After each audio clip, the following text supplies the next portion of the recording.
Welcome back to LEX 18's special edition of Crime Stoppers. I'm Kristen Flum. Thank you for joining us. About a month ago, Crime Stoppers put a warning out about a pickpocket ring hitting unsuspecting victims during crowded sporting events. Well, thanks to tips, their biggest target yet was foiled. And now Victor has been... Before the Breeders' Cup came to Lexington, Let's go! It was at Churchill Downs in the fall of 2006.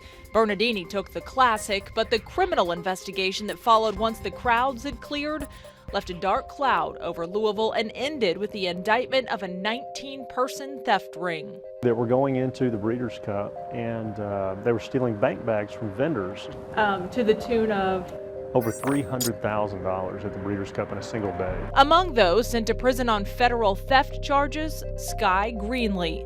Fast forward to this Crime Stoppers broadcast October 27th. It wasn't too long after that, a tip came in we didn't see coming. His U.S. probation officer called us, recognized the broadcast, and said, "Hey man, you're not going to believe this, but that's one of my guys." He identified Greenlee as one of the men in the video we aired accused of stealing wallets from patrons at Cracker Barrel, fans at a UK football game, and an elderly man at Keeneland. This guy had a history with his crews of doing sporting events, but we believe he was in Lexington kind of doing a dry run, kind of getting prepared, getting familiar with the layout of the city prior to hitting their big score, which was the Breeders' Cup. Lexington police were ready, had undercover guys all over Keeneland.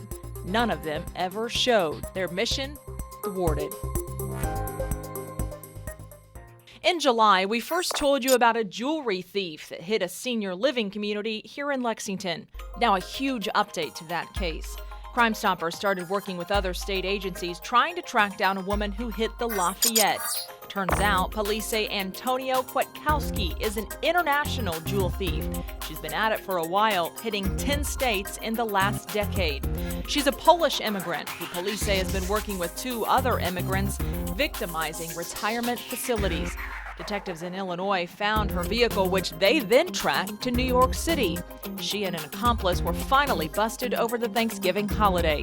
She'll be extradited to Kentucky to stand trial. Keep in mind, several states are waiting to get their hands on her.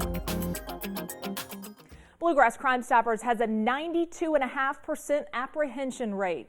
2015 has been a very successful year for this nonprofit organization. Here's a look at some most wanted cases that we solved. Nearly 2 years as a free man ended when police caught up with David Griggs. Police say he held up a Versailles Road cricket store and a Family Dollar on Waller Street. The robbery turned violent, and officers say Griggs bit a man before getting away. He was later found in rural Fayette County.